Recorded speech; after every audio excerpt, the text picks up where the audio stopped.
Welcome back to the Hobbyist Novice. We have a very special guest with us today. We have Edgar Pasten with us.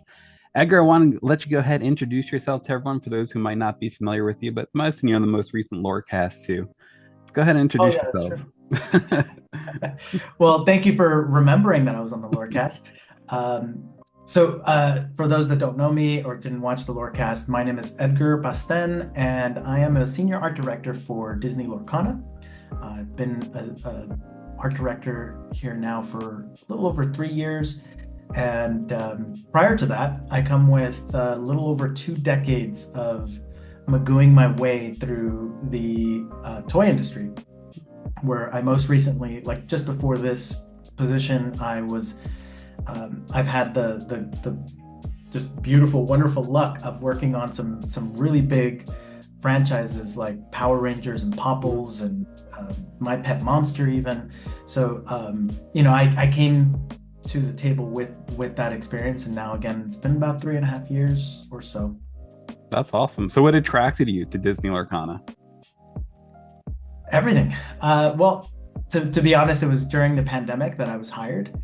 And in that time, of course, there were a lot of layoffs. I was one of those folks that got laid off, and there was this opportunity that came up, and once I interviewed, it became even more enticing, right? Because they basically just pitched it to me as there's this art directing job and it's remote, and that was enough for me. And then beyond that, they said, once I started interviewing, they said, well, it's this Disney thing, and I was like, oh boy, like I've somehow stepped into it again, and I don't know how I do it, but I've found my way into the middle of this hurricane, and hopefully it continues growing. Yeah, that's Yeah, that's awesome. what And attracted me to it. no, absolutely, completely understandable for sure. Yeah. And kind of like building on that a little bit too. So like Disney Lorcana has brought so many new players, collectors into the TCG world, but the passion is for the Disney brand in general, who may have never played a TCG prior to this. So what's it been like for you to see the community that has grown around the game that's been so beloved over this past year?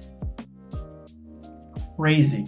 I mean, it's been beautiful to watch in many ways, right? From different angles. Um, I have two lenses at least two lenses, right? The first lens is I too did not grow up with TCGs. I was not a big TCG player. So when I look at this project from an outside perspective, I'm looking at it and going, well, there's certain aspects that really attract me to it, right? And once I started playing, it was like, whoa, okay, this is what I've been missing for a long time, right? Like there's been so much of this fun stuff, right? So there's that lens of I too am part of those folks that did not grow up with TCGs and just kind of gravitated towards this because of the obvious Disney um, gravitational pull, for lack of a better term. Um, and then I'm also, I also have the ability to look at it through the other lens of I've been working on this for so long, and to see people so excited about something that I'm working on, it's always super rewarding to see that level of engagement and just love for something that you're doing. So for me, looking at it through both of those lenses, it's been just I'm through the all the way to the moon and back. Yeah, I mean, it's been incredible seeing the growth of this game. I mean, even for me, like personally, like my wife, she would never play TCGs at all, and here we are playing almost every night before bed, just because it's such a great game, and just between that and all the characters we've grown up loving over the years, it's been so cool to see. Have you gotten to enjoy with your family as well, or have you been playing the game? I have. I did try first with my wife, and she's like, cool, I get it. It's fun. I like the art, and she sort of collects the art. But the one that really got into it is my 9-year-old son. He is all over it, and I don't think I've beaten him since the first time I shown Wow. him how to play. He has he's a special kid. He has like the mind to remember every single thing that he sees. So it's tough for me because, again, not a TCG background. So when I play the cards, I'm like, oh, this Donald Duck looks so cool, and he's a 3/5. and that's as deep as I go, right? And then he'll be like, well, that one doesn't have evasive, and I'm gonna do this, and this. And I just like, it's great to see That's awesome.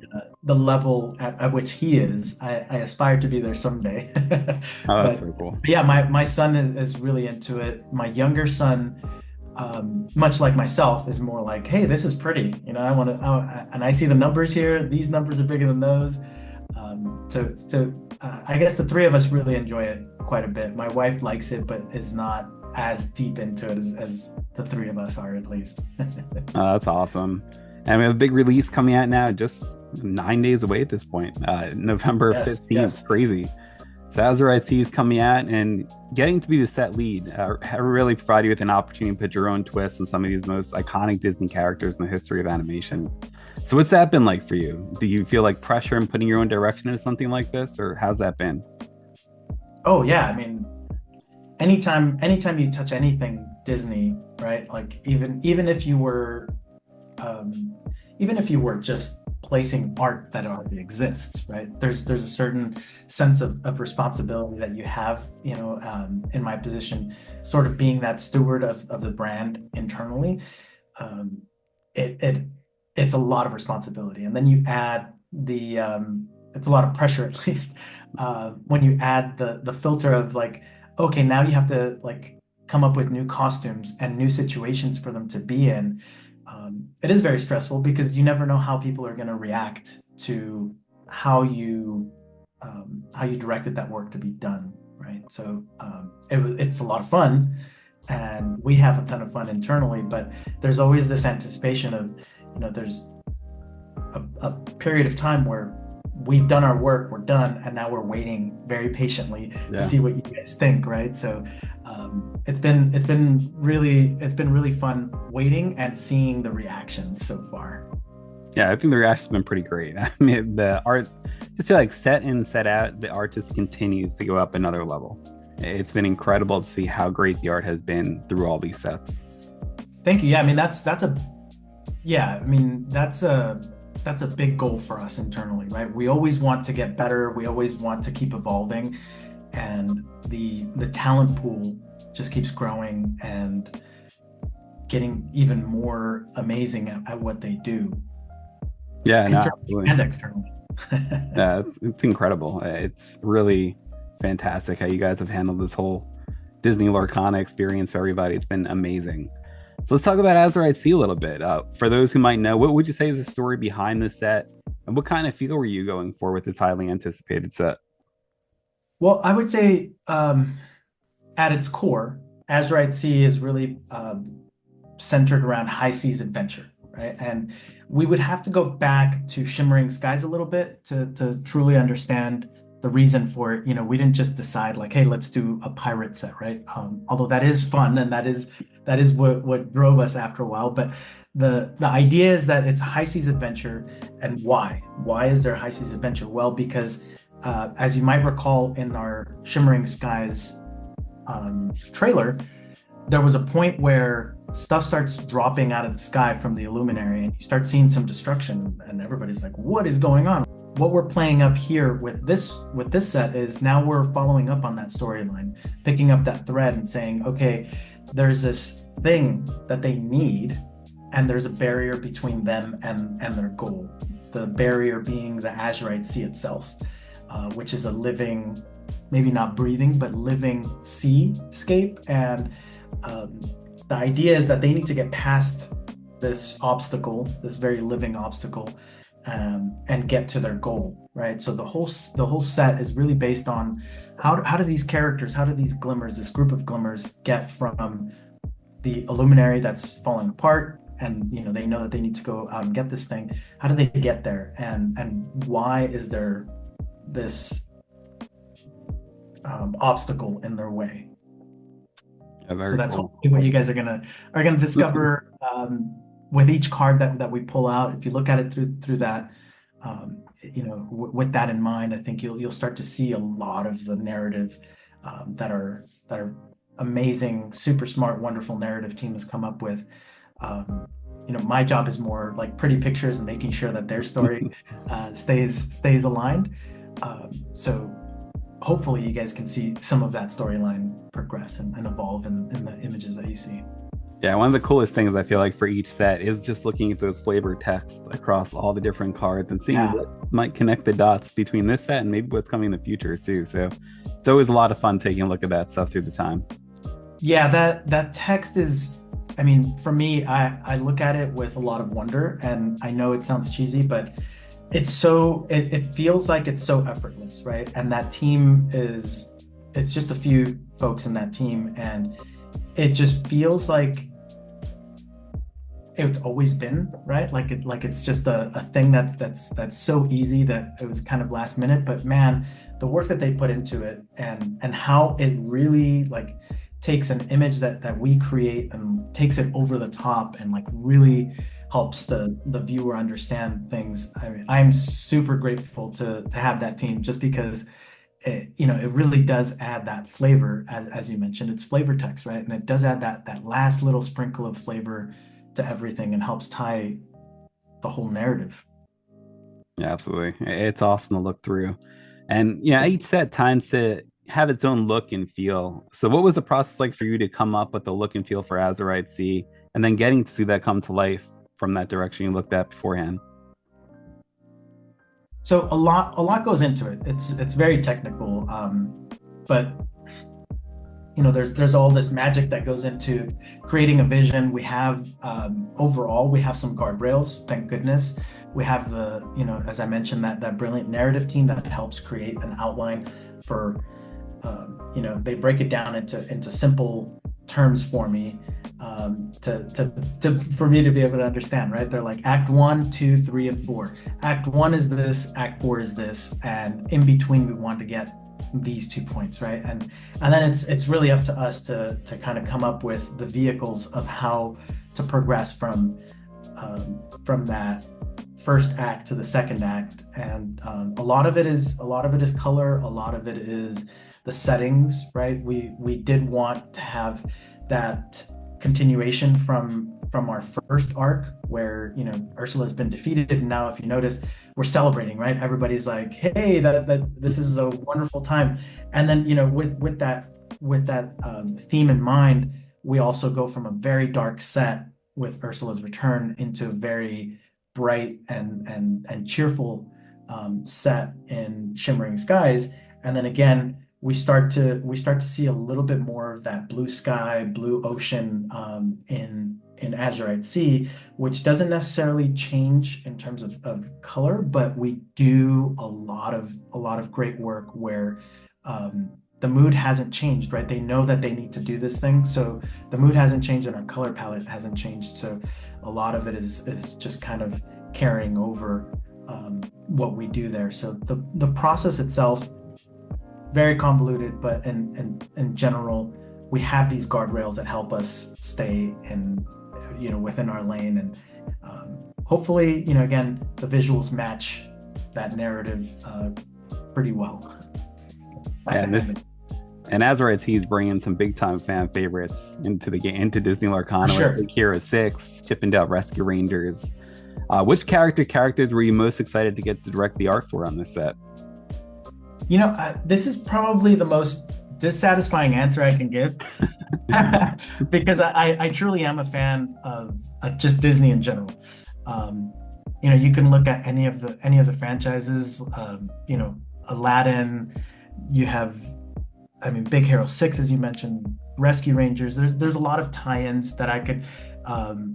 It's beautiful, right? Because I can think back to very specific moments in my life where I was watching Rescue Rangers as a kid in the afternoons, right? Or Saturday mornings when there were reruns. And I have that nostalgia. And then same for Aladdin, right? I was a little older at that point, but I could tell you exactly where I was, because I remember the theater that I went to watch those movies. They're very pivotal in my life, at least. So each one of them has a really special place in my heart. I can't necessarily say there was one franchise I was more excited than others. So hopefully it's not too too much of a letdown of an answer, but that's where I stand. I mean, completely understandable. There's so many good amazing characters in the set Yes. coming out. So I can totally understand your point of view on that for sure. And looking at the set too, I mean, every set that has come out so far really has an enchanted set that is it's distinct. Each set really has their own distinct look to the enchanted, a certain feel. What look feel were you going for with this enchanted card set for Azurite Sea? Yeah, that's a great question. With each set, we do tend to change the art style, and that's very much on purpose. For this one, we wanted the enchanted cards to look like a collection of magical field guide notes. If you think about it, it's like pages taken from those lore books that the Illuminaires are using as they're sailing throughout the Azurite Sea. And we tried to do that. And if you look at the style, hopefully you can do like side by side or something. Sure. But the idea here is that we are giving these cards that like magical parchment look.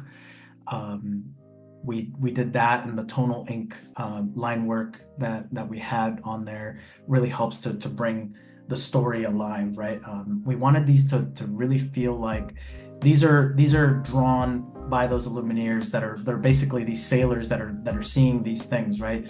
I always remembered those really crazy drawings of like dragons at sea, or like a whale. What did a whale look like to those early explorers, right? And that's what I wanted to capture in these enchanteds. It was more than anything to bring a little bit of that feel, right? We were already going down the path of we knew that this would be at sea, and we knew that there was a lot of sailing, and we kind of leaned into the pirate theme quite a bit. So when we did these enchanteds, I really wanted to continue that and like really flesh it out. And one of the things that I remembered was like those old maps where you had the dragon in the corner and you had like danger.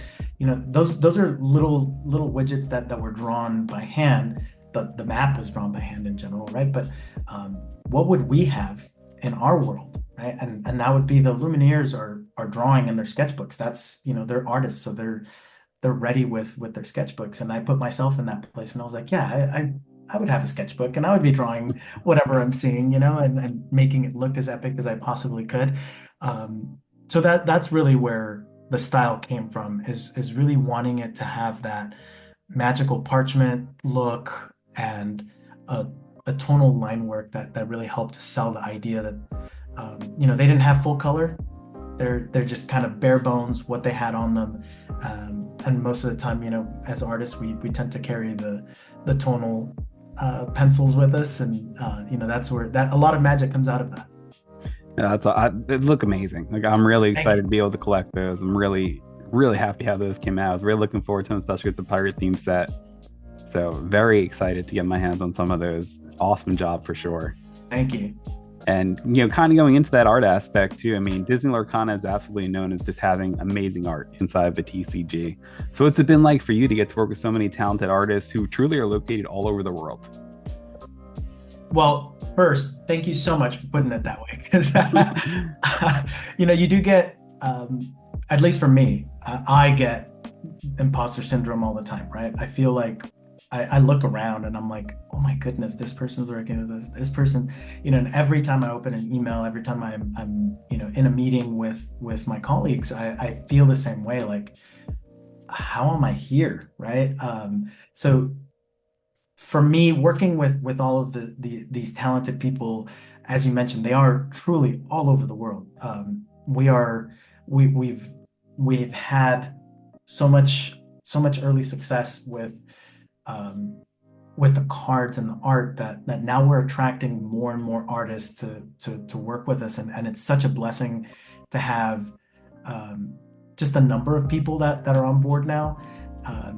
Big contrast to our very first set, where it was a challenge to say the least, right? To get people on board to this project that I couldn't tell you about until you signed a contract with me.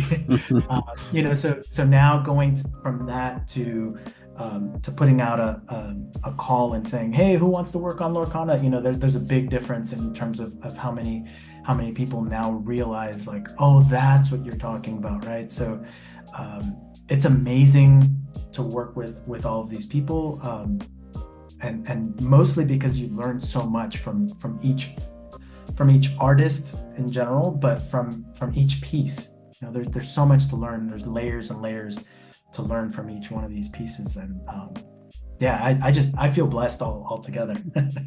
Yeah, they've all been so great. And maybe even for the artists watching now, is there a best way for them to submit portfolios to Disney Lorcana? Yes. So a lot of that has changed recently. The easiest way to do that, we'll put up a QR code. There's a QR code where you can scan and it'll take you directly into an artist portal. That portal allows you to create your own artist profile, tell us a little bit about yourself, how you found out about Lorcana, etc. And then share your social links, portfolio links, and anything and everything could be posted in there. That is the easiest, most direct way to get in front of our recruiting team, which is very, very new. And that, again, that process is super smooth now because we have that link.